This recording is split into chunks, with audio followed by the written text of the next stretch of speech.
Fatihah ila ruh sayyidina wa habibina wa syafi'ina Rasulillah Muhammad ibn Abdullah wa ala alihi wa ashabihi wa azwajihi wa dhurriyyatihi wa ahli baitihi ajma'in, khususan ila ruh sayyidina Ahmad bin Isa al-Muhajir wal-Faqih al-Muqaddam Muhammad bin Ali Ba'lawi wa jami'i sadati Ali Ba'lawi usulihim wa furu'ihim wa ila hadratin Nabi al-Fatihah.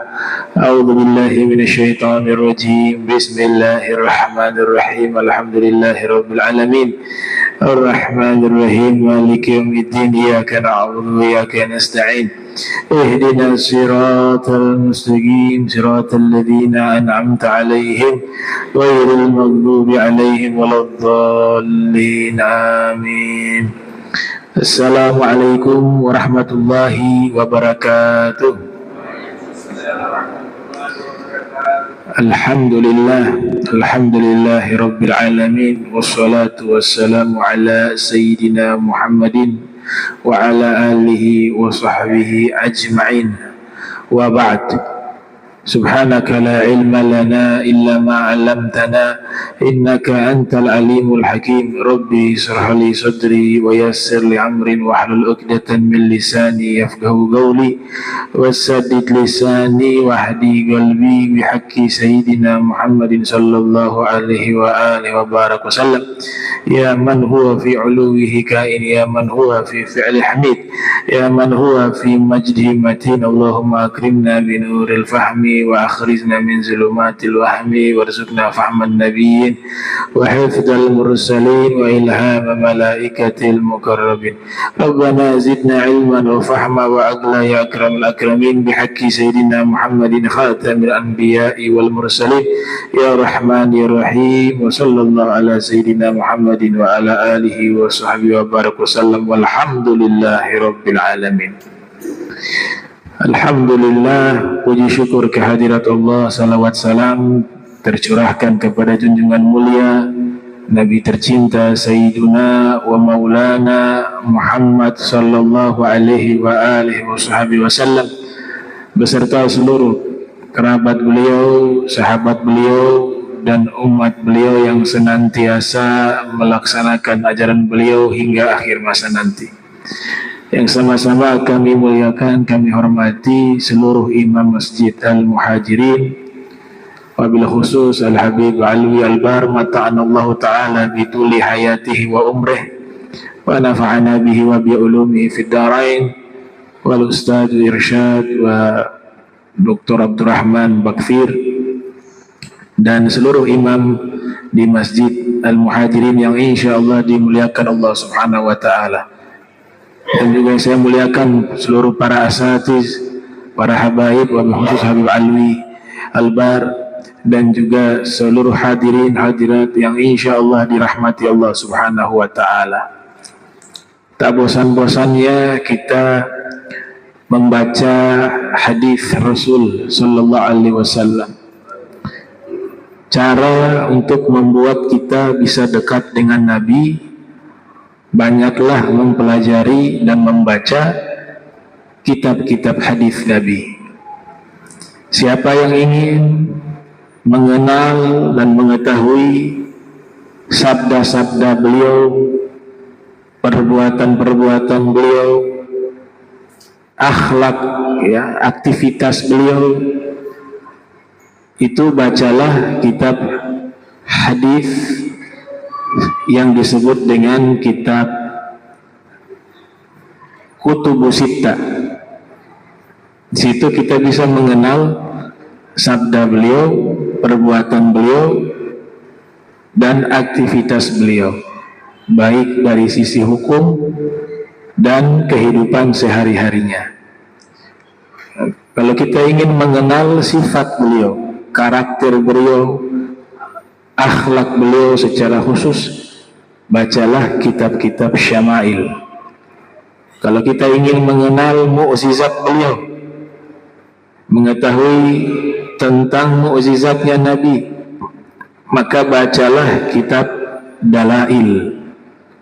Kalau kita ingin mengenal biografi hidup beliau dari sebelum beliau lahir, nasab beliau sampai beliau lahir, kemudian diangkat menjadi Rasul, hijrah hingga beliau wafat, maka kita baca kitab dan pelajari ilmu sirah nabawiyah, kitab sirah nabawiyah atau ilmu sirah nabawiyah. Kalau kita ingin mengenal keistimewaan beliau, maka yang kita pelajari dan kita baca adalah khasais. Kalau kita ingin mengenal Nabi daripada keutamaan beliau, maka bacalah kitab Fadail, dan semuanya sudah ditulis oleh para ulama. Nah, hal ini yang akan membuat kita bisa dekat dengan baginda Nabi Muhammad sallallahu alaihi wasallam. Agrabun nas bi yaumal qiyamati aktsaruhum alayya salatan. Sebagaimana hadis yang diriwayatkan oleh Imam At-Tirmidzi yang lahir tahun 209 Hijriah, wafat 279 Hijriah, di dalam sunannya atau jami'nya dari sahabat Abdullah bin Mas'ud, Nabi mengatakan, orang yang paling dekat denganku adalah mereka yang paling banyak salawat kepadaku. Dan ketahuilah di dalam membaca hadis, setiap kali kita mengatakan qala Rasulullah sallallahu alaihi wasallam, maka secara otomatis kita juga bersalawat kepada Rasulullah sallallahu alaihi wasallam. Jadi ilmu hadis, terutama yang tadi saya sebutkan, itu adalah satu wasilah perantara yang membuat kita bisa dekat dengan Nabi Muhammad sallallahu alaihi wasallam. Kalau definisi yang biasa disebutkan oleh para ulama hadis, ada satu ulama asal India yang sekarang mukim di Malaysia, kalau tidak salah di Jami'ah Al-Ulumi Al-Islamiyah. Ya, ulama yang produktif menulis kitab-kitab hadis, murid dari Sayyid Abu Hasan An-Nadawi, bernama Dr. Sayyid Abdul Majid Al-Gawri. Ada kitab yang beliau tulis berjudul Mu'jam Al-Mustalahati Al-Hadithiyah. Di situ dikatakan bahwa tujuan utama dari kajian terhadap ilmu hadis yang menjadi objeknya adalah Nabi Muhammad SAW untuk mengetahui at-tasarrufat an-nabawiyah, yaitu interaksi Nabi Muhammad SAW. Kemudian definisi yang umumnya beliau jelaskan yang disebut dengan hadis ma'udhifa ilan Nabi sallallahu alaihi wasallam min qaulin au fi'lin au takhririn au sifatin, yang disebut dengan hadis segala sesuatu yang disandarkan kepada Nabi sallallahu alaihi wasallam, baik ucapan atau perbuatan atau ketetapan atau sifat. Ada yang menambahkan juga iradah, ya, keinginan Nabi juga ditambahkan oleh beberapa ulama. Itu adalah bagian dari hadis Nabi Muhammad sallallahu alaihi wasallam. Dan kitab yang kita baca termasuk salah satu kitab yang menjadi rujukan, yaitu Al-Jami'u Al-Musnadu As-Sahihu Al-Mukhtasaru min Umuri Rasulillah wa Sunanihi wa Ayyamihi, atau dikenal dengan Sahihul Bukhari.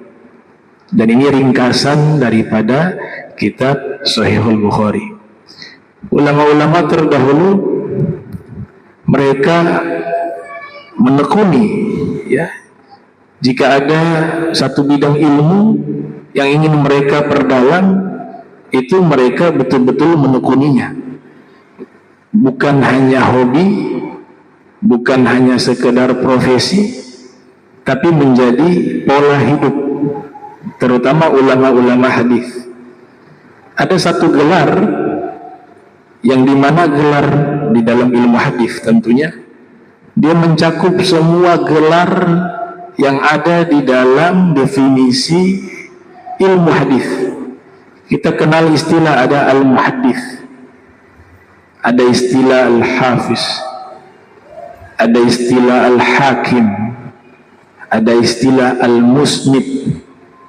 Ini istilah-istilah yang ada di dalam ilmu hadis, yaitu orang-orang yang pakar di bidang hadis, baik riwayah maupun dirayah, disebut muhaddits, atau yang menghafal kurang lebih minimal 100.000 hadis, baik matan dan sanadnya, itu disebut dengan al-hafiz. Atau dia meriwayatkan hadis dengan seluruh rangkaian sanad, disebut dengan al-musnid. Atau menguasai hadis hukum tapi tidak berfatwa kecuali sedikit, al-hakim. Atau dia menguasai seluruh daripada hadis-hadis hukum dan dia juga mengeluarkan banyak pendapat, itu disebut al-hujjah. Nah, ini tokoh ulama yang mampu menghimpun semua gelar ini dalam wujud satu orang, ya. Jadi dia satu orang ulama tapi muhaddits, al-hafiz, al-musnid, al-hakim, al-hujjah. Semua gelar yang ada di dalam definisi ilmu hadis tersebut itu dimiliki oleh orang ini. Itu disebut al-mufid, ya, disebut dengan al-mufid. Nah, ini yang disampaikan oleh guru-guru kami yang memang fan keilmuannya adalah ilmu hadis. Yang mencapai gelar al-mufid ini sangat langka, ya, sangat langka. Itu dianggap sebagai ulama yang menguasai seluruh ilmu hadis, dan seluruh gelar di dalam ilmu hadis dimiliki oleh dia, maka diberikan gelar dengan al-mufid. Ada ulama bernama Syekh Burhan Al-Halabi, ya, beliau pernah mengatakan di Mesir dulu jadi barometer ulama hadis, ya. Barometer ulama hadis itu memang Allah memaklumatkan agama Islam itu tersebar, tidak hanya berada di satu negara, ya. Ulama hadis juga banyak di India. Antum kalau baca kitab-kitab syarah atau kitab syuruh yang menerangkan tentang keterangan-keterangan kitab-kitab hadis para ulama terdahulu, itu banyak sekali yang menjadi ulama yang menjelaskan itu adalah ulama-ulama asal India. Sebut saja misalnya Sunan Abi Daud, Itu yang mensyarahi ulama India, Syekh Abdul Haq, judulnya Aunul Ma'bud.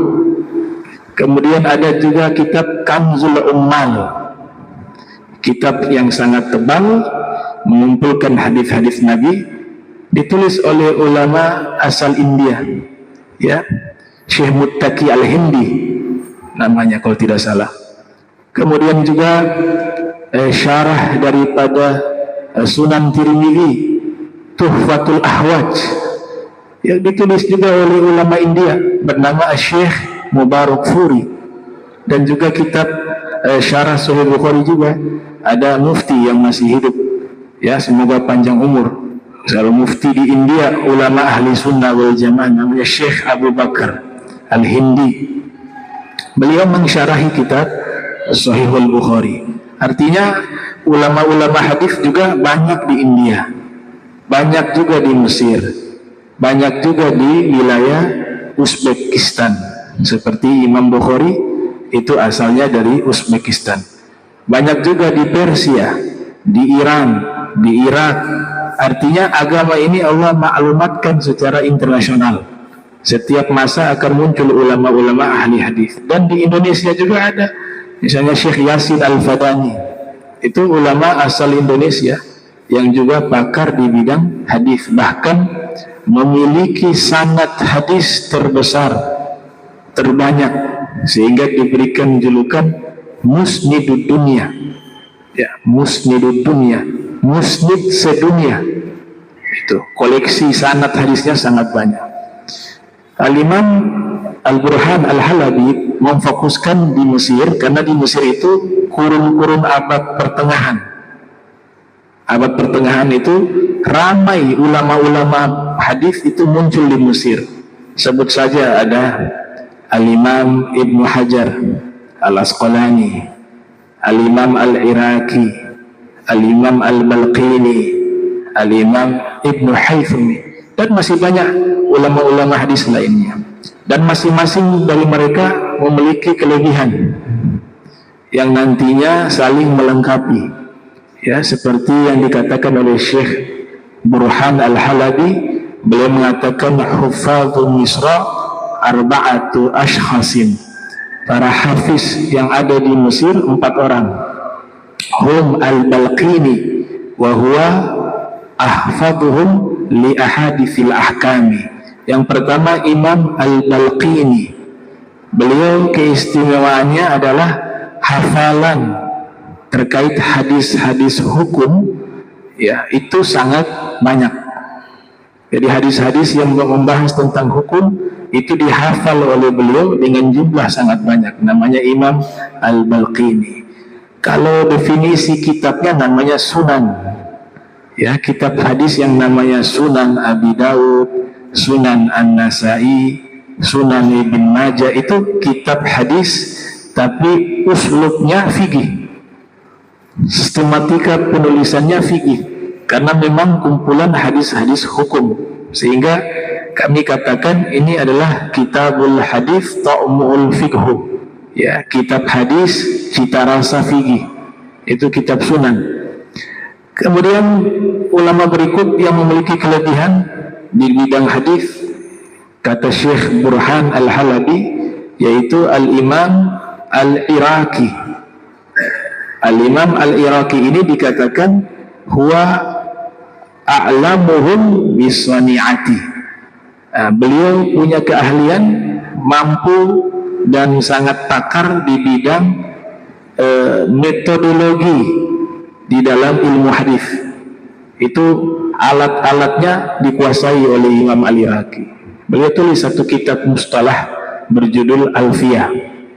Kalau kita mendengar ada kitab judulnya Alfiyah, itu kan dari berbagai disiplin ilmu. Baik di hadis ada Alfiyah Al-Iraqi, ada Alfiyah As-Suyuti. Di ilmu bahasa Arab ada Alfiyah Ibni Malik. Itu artinya Alfiyah adalah kitab tersebut memuat 1000 bait syair.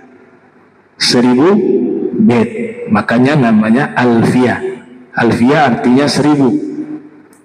Kemudian ulama berikutnya yang ahli di bidang hadis yang ada di Mesir, yaitu Al-Imam Al-Haythami. Al-Imam Al-Haythami ini penulis kitab Majma'uz Zawaid wa Manba'ul Fawaid. Beliau dikatakan adalah ulama hadis yang disebutkan ahfazuhum bil ahadits. Huwa ahfazuhum bil ahadits. Hafalan hadisnya paling banyak di antara 4 imam tadi. Yang terakhir, ya, yang 4 imam yang terakhir ini yaitu Imam Ibnu Mulaqin. Ya, Ibnu Mulaqin. Ibnu Mulaqin ini salah satu ulama hadis yang menulis dan mensyarahi Sahih Bukhari itu paling tebal kitabnya. Ya, puluhan jilid. Ya, saya lupa persisnya ada berapa, 30 atau berapa jilid. Itu beliau menjelaskan kitab Sahih Bukhari. Judulnya At-Tawdih. Kemudian beliau juga seorang sufi, ya, jadi luar biasa. Selain ahli hadis juga seorang sufi. Beliau menulis kitab tentang biografi para aulia berjudul Tabaqatul Aulia. Itu karangan beliau tentang biografi para sufi. Ini saya rasa ringkasan, ya, ringkasan dari kitab Hilyatul Aulia wa Tabaqatul Asfiya yang ditulis oleh Imam Abu Nuaim Al-Asfahani. Nah, Al-Imam Ibnu Mulaqin disebutkan itu kelebihannya adalah huwa aktsarhum fawaid fil kitabati alal hadis. Beliau itu paling banyak menyimpulkan faedah-faedah di dalam hadis Nabi. Dan itu beliau tuangkan di dalam kitab-kitab yang beliau tulis. Nah, jadi saling melengkapi ulama hadis satu dengan lainnya. Kemudian yang perlu saya sampaikan juga, kita beberapa hari yang lalu kan kita menghadiri haul, ya, Al-Habib Hashim bin Muhammad ibn Abdurrahman Al-Bar, ya. Kalau di Jawa itu ramai haul, ya. Kita di Ternate ini masih kurang. Padahal haul ini dampaknya itu sangat baik bagi penduduk setempat. Dr.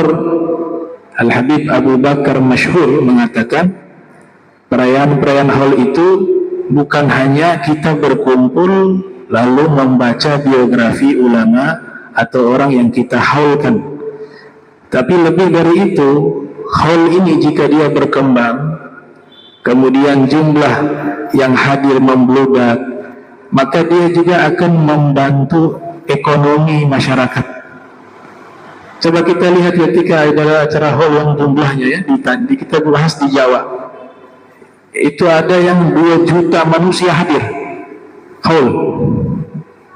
Guru sekumpul. Jutaan manusia hadir. Ada di Solo, haulnya Habib Ali bin Muhammad Al-Habsyi. Itu jumlahnya juga ratusan ribu, di Gresik juga. Nah, pada saat perayaan haul itu, berapa banyak pedagang-pedagang kecil meraih rezeki. Mereka bisa berdagang di situ, mendapatkan keuntungan. Bahkan pendapatan daerah tersebut meningkat, baik dari transportasi, kemudian penginapan, dan seterusnya. Itu mengalami peningkatan ekonomi yang signifikan karena berkat apa? Haul. Jadi dia mau menggerakkan ekonomi masyarakat, ya. Kemudian juga haul ini akan membentuk kehidupan sosial yang baik. Karena kalau acara haul ini ramai, orang-orang secara tidak langsung ketika menghadiri satu haul ke haul yang lain, dia sedang mendengar biografi orang soleh yang memang biografi mereka adalah isinya kebaikan. Bisa bayangkan kalau dalam waktu 1 tahun ada 10 haul, 20 haul, dia mendengar sekitar 30 biografi ulama, maka itu akan merubah karakternya menjadi baik. Karena tujuan haul itu adalah ittiba, mengikuti daripada orang yang kita haulkan. Saya selalu kutip satu hadis di mana Ibnu Majah meriwayatkan hadis ini, yang lahir tahun 209 Hijriah, wafat 273 Hijriah. Di dalam sunannya Nabi mengatakan, inna minan nas mafatihal khair maghaliqal syarr wa inna minan nas mafatiha lisyarr maghaliqal khair fatuba liman ja'ala Allah mafatihal khair ala yadayhi wa wailun liman ja'ala Allah mafatihal syarr ala yadayhi. Sesungguhnya ada sebagian manusia dengan sebab dia semua kebaikan terbuka dan seluruh keburukan terkunci, tertutup. Dan sesungguhnya ada juga sebagian manusia dengan sebab dia seluruh keburukan terbuka dan seluruh kebaikan terkunci. Maka sungguh beruntung orang yang Allah jadikan pembuka kebaikan di tangannya, dan sungguh celaka orang yang Allah jadikan dia sebagai pembuka keburukan di tangannya. Nah, orang-orang yang kita hadiri haulnya, yang pertama tentu orang ini punya keteladanan, dan mereka adalah orang-orang yang memang pantas untuk kita ikuti langkah mereka, karena mereka fungsinya sebagaimana hadis Nabi tadi sebagai pembuka kebaikan. Adanya mereka mengunci semua keburukan.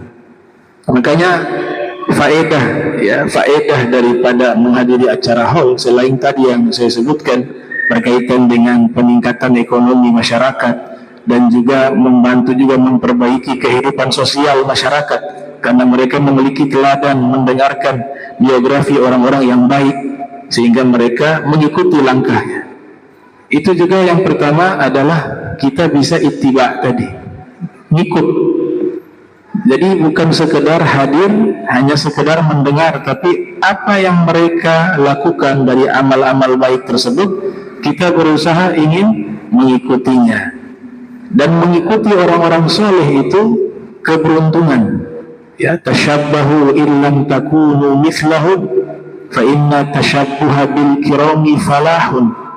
Tirulah sekalipun kamu tidak seperti mereka, karena meniru orang-orang yang baik, orang-orang soleh, para aulia solihin, falah, itu adalah satu keberuntungan. Tidak ada kata rugi, ngikut mereka beruntung. Bahkan lisensi ini langsung dari perintah Allah untuk mengikuti orang-orang soleh. Allah katakan dalam Al-Quran, Allah berfirman, ulaika alladzina hadallah fabihudahum iktadih. Mereka itu orang-orang yang telah Allah berikan petunjuk, maka dengan petunjuk mereka, bimbingan mereka, ikutilah jejak langkah mereka, teladanilah mereka. Imam Haddad mengatakan, walzam kitaballah watba' sunnatan waqtat hadakallah bil aslafi. Lazimilah Al-Quran, ikutilah sunnah Nabi, dan ikutilah para salaf, niscaya Allah akan berikan petunjuk kepada kalian. Jadi itu lisensinya, rekomendasinya langsung dari Rabb, dari Allah Subhanahu wa Ta'ala untuk mengikuti mereka. Ada perbedaan istilah dalam Al-Quran yang memiliki makna teladan, ya. Pepatah mengatakan lisanul hal afsah min lisanil maqal, ya. Keteladanan itu lebih fasih daripada sekedar ucapan. Tanpa kita mengucapkan, tapi kita sudah memberikan contoh kepada orang, itu lebih berpengaruh bagi dia dibanding hanya sekedar ucapan. Karena biasanya tidak segampang ucapan, ya. Pembuktian itu lebih sulit dengan amal daripada sekedar hanya mengucapkan. Kalau hanya sekedar mengucapkan, semua mampu. Sholat tahajud yang rajin, ya, tapi belum tentu dia sholat tahajud. Sholat harus berjamaah, jangan telat, belum tentu dia bisa istiqomah. Jadilah orang yang istiqomah, belum tentu dia istiqomah. Karena ucapan gampang, tapi ketika pembuktian itu tidak semudah yang diucapkan. Nah, sehingga ulama mengatakan keteladanan itu lebih fasih daripada ucapan. Makanya Nabi itu sebelum mengucapkan sudah membuktikan dengan perbuatan. Sahabat sekalipun tanpa mendengar apa yang Nabi sampaikan berupa nasihat, cukup mereka melihat sosok Nabi sebagai sosok yang memiliki keteladanan, itu sudah cukup, karena Nabi membuktikan dengan amal. Nah, perbedaan kata qudwah dengan uswah dalam bahasa Al-Quran, ya. Kalau qudwah itu, ada ulama mengatakan biasanya dalam Al-Quran itu nisbatnya kepada kelompok.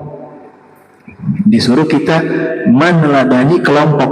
Makanya ayat disebut dengan dhamir hum, ya, ulaikal ladzina hadallah fabihudahum. Hum kan mereka, kelompok. Maka dengan petunjuk mereka ikutilah, teladanilah mereka.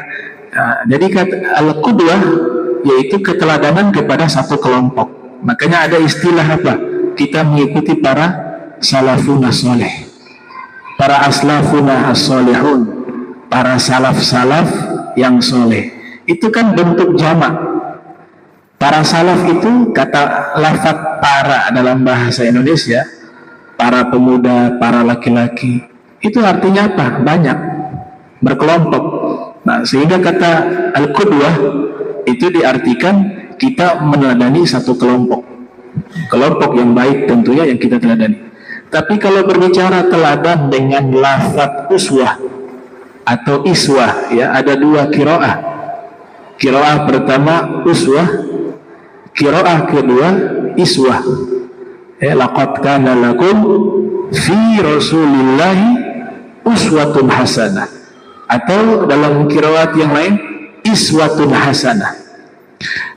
Kalau uswah teladannya kepada satu orang, bukan kelompok. Makanya ayat itu menyatakan sungguh di dalam diri Rasul ada teladan yang baik. Diri Rasul, ya, Nabi Muhammad satu, maka menggunakan kata uswah. Tapi ketika qudwah itu yang disebut hum, mereka, kelompok. Yaitu perbedaan teladan dengan kosakata qudwah dan uswah. Kemudian pendapat kedua mengatakan kalau qudwah itu teladannya harus nampak di hadapan kita.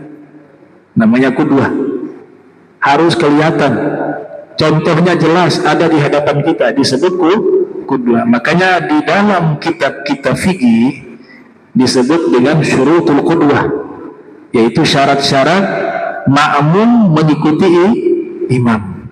Disebut apa? Qudwah, bukan uswah. Karena imamnya kelihatan di depan, dia mengikuti imam. Dan qudwah bentuknya jamak, karena ma'mum itu jumlahnya banyak, bukan hanya paling sedikitnya satu memang dalam definisi fikih. Tapi kalau ketika umumnya itu dia bisa jumlah lebih dari satu, maka disebut dengan qudwah. Kalau uswah tidak perlu ada contoh di depan, cukup kita dapat kabar. Nah, Nabi Muhammad SAW kan tidak mungkin kita saat ini bisa lihat keteladanan Nabi secara langsung. Jarak terpaut sangat jauh. Sekarang sudah berapa hijriah? 1446 hijriah. Itu dihitung waktu hijrahnya Nabi. 1446 hijriah itu waktu hijrahnya Nabi. Jarak terpaut jauh. Nabi sudah berpindah ke alam barzah. Maka keteladanan Nabi tidak mungkin kita bisa saksikan secara langsung. Tapi kita dapat lewat dua cara. Kita dapat keteladanan Nabi lewat dua cara. Yang pertama yaitu para ulama yang memiliki sanad kepada Nabi. Lewat sanad.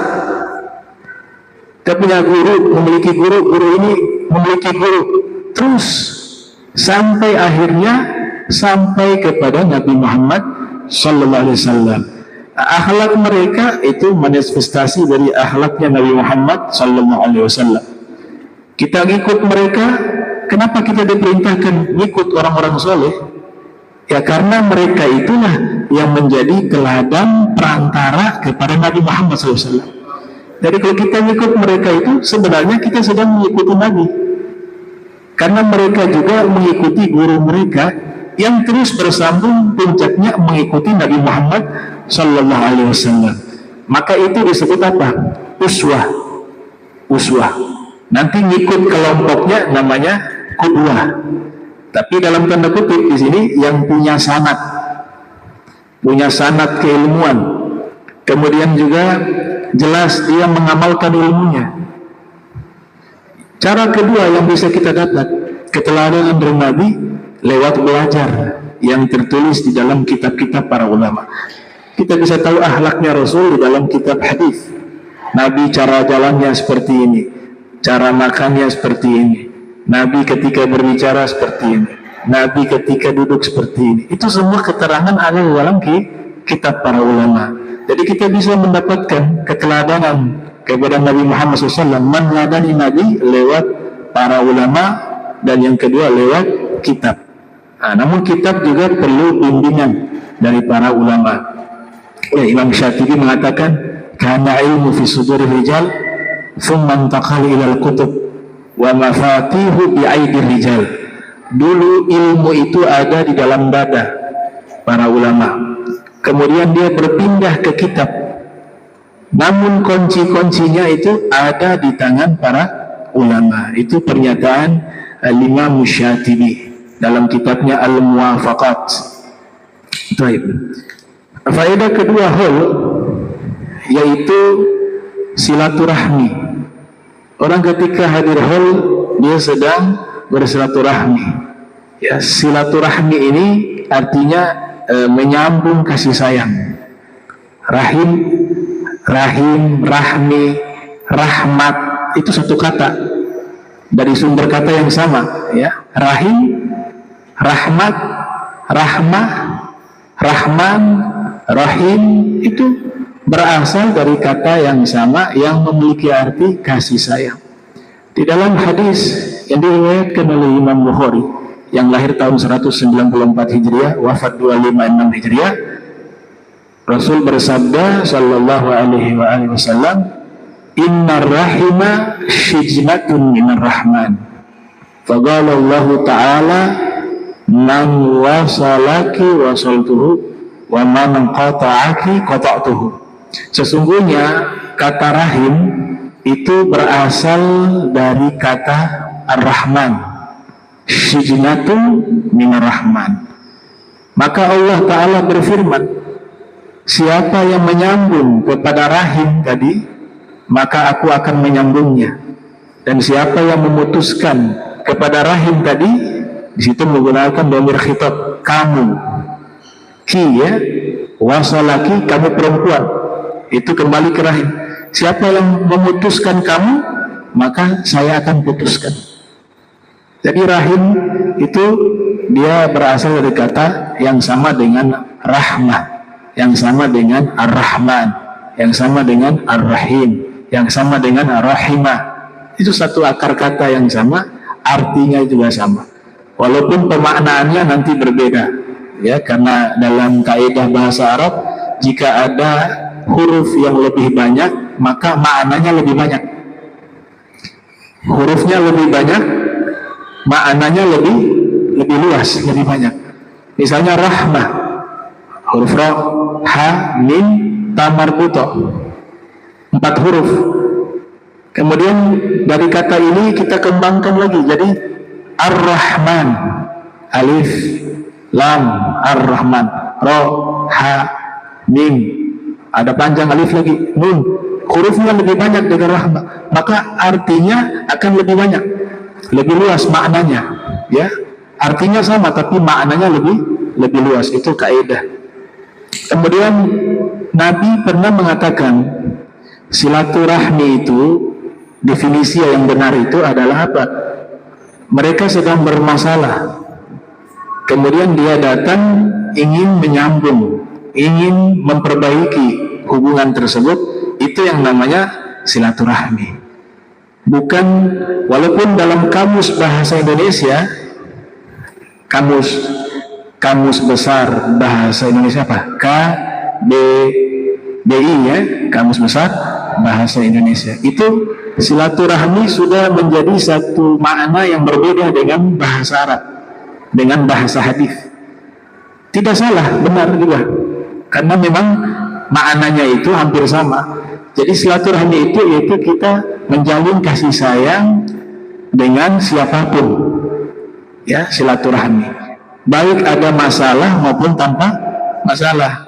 Tapi kalau dalam bahasa hadis Nabi yang diriwayatkan oleh Imam Bukhari, di situ Nabi katakan laisa wasil bil mukafi'i walakin al-wasil alladhi idza quti'at rahimuhu wasalaha.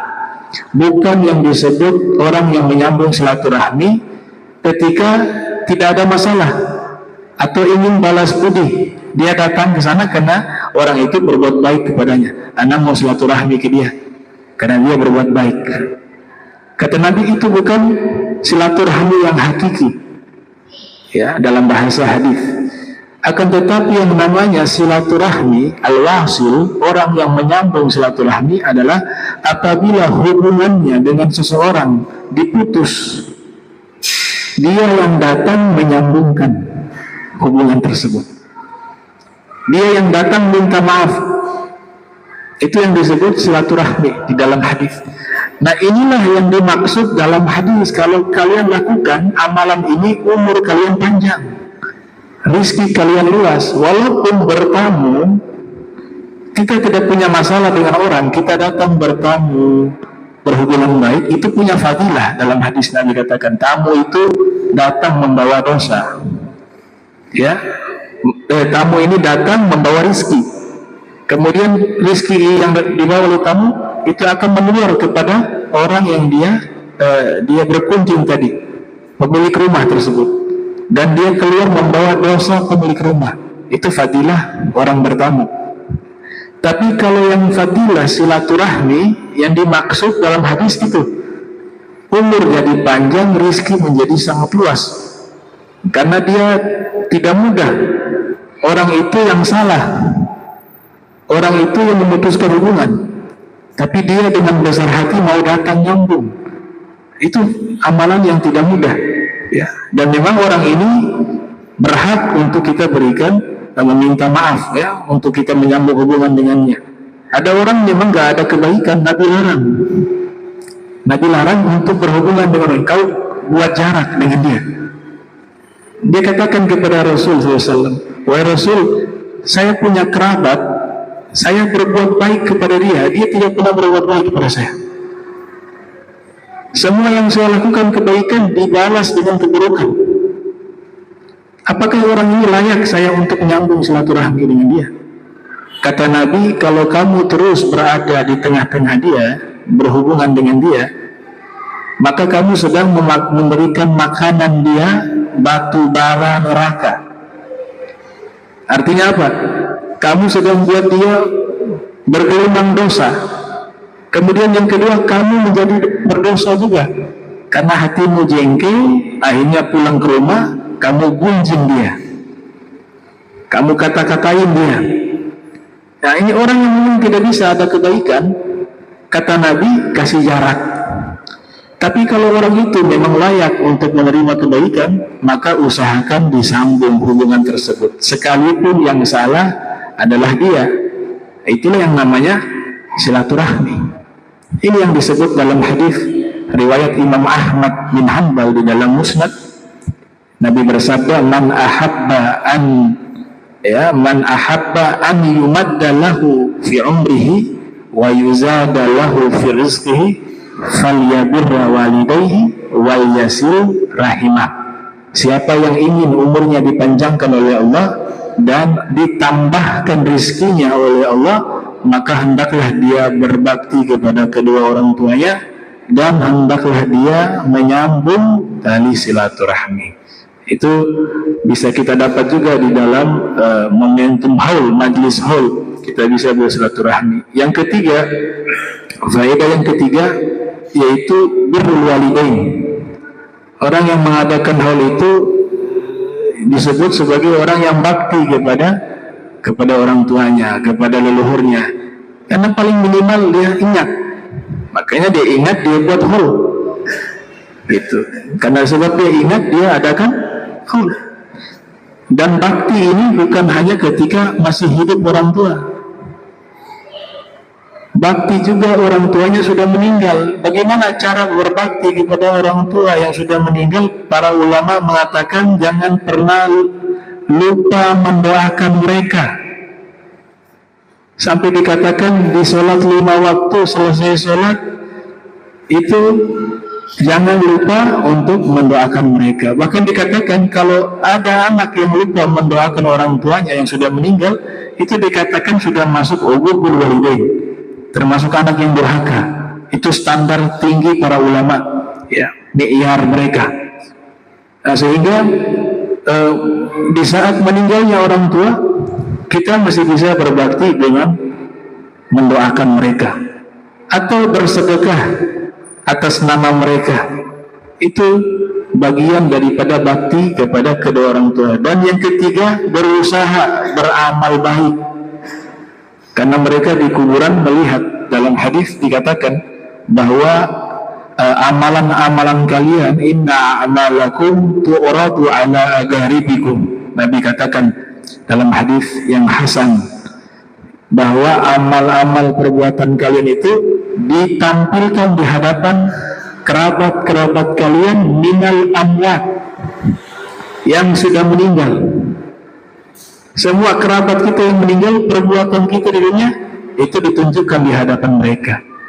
Kalau mereka dapati perbuatan kita baik, istabsyaru, kata Nabi, mereka senangnya luar biasa, bahagia, senang punya anak turunan baik.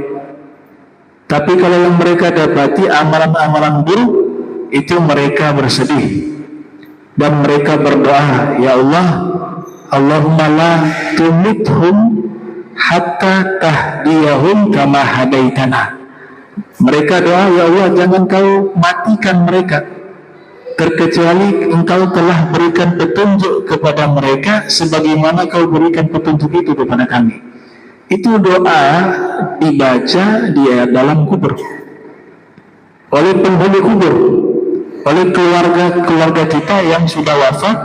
Kalau melihat anak turunannya melakukan perbuatan tidak baik di dunia ini, mereka sedih dan mereka berdoa kepada Allah agar kita diberikan petunjuk, jangan sampai meninggal dalam keadaan seperti itu.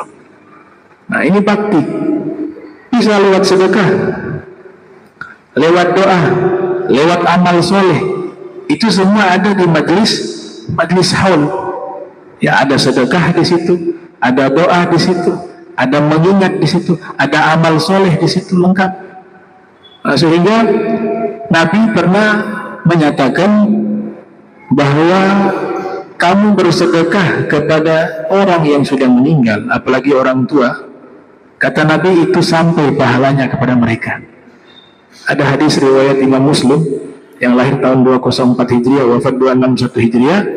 Itu ada seorang laki-laki berkata kepada Nabi, qala rajulun lin Nabi sallallahu alaihi wasallam, inna ummi uftulitat nafsuha wa adhunnuha law takallamat tasaddaqat fahallaha ajrun in tasaddaqtu anha. Dia mengatakan, wahai Nabi, ibu saya meninggal mendadak, tiba-tiba meninggal dunia. Saya menduga seandainya dia bisa bicara pada waktu itu, maka dia akan minta untuk bisa bersedekah. Maka apakah boleh, apakah sampai pahala yang saya bersedekah saya niatkan kepada ibu saya yang sudah meninggal dunia? Apa jawaban Nabi? Naam, iya. Yang artinya apa? Sampai pahala tersebut dengan sedekah. Wafir riwayah, di majlis haul itu menghimpun 3 amalan sekaligus yang Nabi sebutkan dalam satu hadis. Idza matal insanu inqata anhu amaluhu illa min thalath. Sesungguhnya manusia apabila meninggal dunia maka terputus amalnya. Biasa disebut juga Ibnu Adam, ya. Kecuali 3 yang tidak terputus. Sedekah jariyah. Sedekah jariyah itu ada di majlis haul. Makanan disediakan, disedekahkan, dibagikan. Sedekah jariyah. Yang kedua, au ilmin yuntafa'u bih, atau ilmu yang bermanfaat. diteruskan oleh anak turunannya, ya, majelisnya, madrasahnya, zawiyahnya, itu melanjutkan ilmunya, dapat mengalir pahala sahibul haul. Dan yang ketiga yaitu waladin salihin yad'ulah, yaitu awaladin salihin yad'ulah, yaitu anak soleh yang mendoakan orang tuanya. Kemudian faedah yang keempat yaitu 4 sekarang ya, it'amu ta'am wasadadah. Di majlis hal itu ada membagikan makanan. Ini membagikan makanan, memberikan makanan itu pahalanya besar sekali, besar sekali. Apalagi yang lapar. Ada orang yang memang susah, dia lapar, kita kasih makan. Kata Syekh Abdul Qadir Al-Jilani, itu pahalanya lebih afdal dari membangun 1000 masjid jami'. 1000 masjid jami'. Ya, Sayyidi Syekh Abdul Qadir Al-Jilani yang lahir 470 Hijriah, wafat 561 Hijriah, di dalam salah satu khutbah beliau mengatakan luqmah fi batni ja'i' afdal min bina'i alfi jami'. Satu suapan yang masuk ke dalam perut orang yang lapar itu lebih afdal dari membangun 1000 masjid jami'. Bukan masjid kecil, masjid jami'. Ya, level Al-Munawwar 1000. Ya, berapa ini tuh? Kalau 1000 itu dengan apa? Ngasih makan, suapan. Itu juga luqmah, kata beliau, satu suapan masuk ke dalam perut orang yang kelaparan. Itu pahalanya lebih besar dari membangun 1000 masjid jami'. Ini sekarang saudara-saudara kita di Palestina itu mengalami kelaparan. Air bersih juga susah, makan juga susah. Kefagah sampai hari ini belum selesai. Ya, mudah-mudahan Allah Ta'ala angkat semua bala dan musibah dari saudara-saudara kita di timur maupun di barat, wabil khusus yang ada di Palestina. Amin ya rabbal alamin. Jadi memberikan makan itu satu fadilah yang sangat besar. Bahkan Nabi tiba di kota Madinah, ada yang bertanya, ayyu islami khairun, amalan terbaik dalam agama Islam itu apa? Nabi mengatakan, tut'imu ta'am wa taqra'u salam ala man arafta wa man lam ta'rif. Kau berikan makan orang dan kamu mengucapkan salam kepada orang yang kamu kenal maupun yang tidak kamu kenali. Yang penting dia muslim, salam gitu. Kemudian yang berikut di acara hal itu beriringan dengan beri makan, ya pahala sedekah. Sekali sedekah yang kita keluarkan itu menutup 70 pintu bala. Ya, hadis riwayat dari Rafi' bin Khadij. Rafi' ini buyut daripada Imam Rafi'i, imam besar mazhab Syafi'i, namanya Imam Rafi'i. Itu nisbat ke nama kakek buyutnya yang sahabat namanya Rafi' bin Khadij. Makanya dinamakan dengan Imam Rafi'i. Dikatakan dalam riwayat Imam At-Tabrani yang lahir tahun 260 Hijriah, wafat 360 Hijriah, di dalam Mu'jamnya Rasul sallallahu alaihi wasallam bersabda, as-sadaqah tasuddu sab'ina baban min abwabil bala. Fi riwayah minas-su. Sekali sedekah yang kita keluarkan itu menutup 70 pintu bala. Dalam riwayat yang lain menutup 70 pintu keburukan, minasu, dengan sekali sedekah. Kemudian di majlis hal dan majlis ilmu dan majlis-majlis khair yang lainnya, itu kita sedang mengisi waktu kita. Yang kelima, mengisi waktu kita di dalam kebaikan. Itu penting sekali, ikhwan muslimin. Ya, ini waktu-waktu yang semacam ini harganya mahal, tapi kelihatan nanti setelah meninggal. Ya, ini orang kalau tahu nih, yang saat ini kita Allah berikan nikmat bisa hadir di masjid, tempat terbaik di muka bumi, khairul biqa' 'alal wajhil ard masajiduha, tempat terbaik di alam jagat bumi ini adalah masjid. Kemudian kita hadir di waktu terbaik baina maghrib wal isya, dan aktivitasnya paling terbaik menuntut ilmu. Itu menjadi satu kenikmatan, satu harta yang sangat mahal yang nanti kelihatan setelah meninggal. Seandainya yang sudah meninggal itu mereka menyaksikan kenikmatan tersebut, keutamaan waktu yang kita hidupkan baina maghrib wal isya dalam kebaikan. Tidak ada majlis yang ada di dunia ini melainkan hanya ada majlis yang kita hadiri saat ini. Mereka akan tinggalkan semua majlis yang ada. Majlis bioskop ditinggal, majlis bola, nonton bola ditinggal, majlis musik ditinggal, majlis-majlis hiburan lainnya ditinggal semuanya. Kalau diperlihatkan oleh Allah Ta'ala apa yang ada di majlis-majlis baik semacam ini. Dan jangan dianggap enteng. Ini berkat majlis-majlis ilmu. Ada 70 majlis yang isinya maksiat dan dosa. Allah ingin turunkan musibah. Ternyata dilihat ada satu majlis isinya zikir, isinya kaji ilmu, isinya membahas hadis Nabi, isinya sedang apa? Sedang mendekatkan diri kepada Allah. Amalan-amalan baik berkat satu majlis tadi bala dicabut oleh Allah, diangkat. Makanya dikatakan oleh ulama, satu majlis yang baik mengkafarat 70 majlis dosa. 70 majlis yang isinya maksiat dan dosa dikafarat dengan satu majlis yang baik. Artinya 70 ini mendatangkan murka Allah, tapi sebab ada satu majlis yang tadinya Allah ingin menurunkan bala dan musibah, ada satu majlis tersebut Allah tarik, tidak jadi. Ini keberkahan daripada majlis-majlis baik semacam ini. Wa insyaallah mudah-mudahan kita bisa istiqamah fi ta'ah wal ibadah, dan insyaallah Allah mudahkan langkah kita di dalam kebaikan dan ketaatan kepada Allah Subhanahu wa taala sampai nanti kita meninggal dunia dalam keadaan husnul khatimah, panjang umur, sehat afiah, diberikan rizki yang luas oleh Allah Subhanahu wa taala, diberikan kebaikan di dunia maupun di akhirat. Amin ya rabbal alamin. Allahumma jam'ana hadza jam'an marhuma wa tafarraqna min ba'di tafarruqan ma'suma wa la tajal minna wa la minna syakran mahruma. Subhanaka bihamdika asyhadu an la astaghfiruka wa atubu ilaik. Wa sallallahu alaihi wa Muhammadin wa ala alihi wa sahbihi wa baraka wasallam. Wa la minkum. Wassalamu alaikum warahmatullahi wabarakatuh.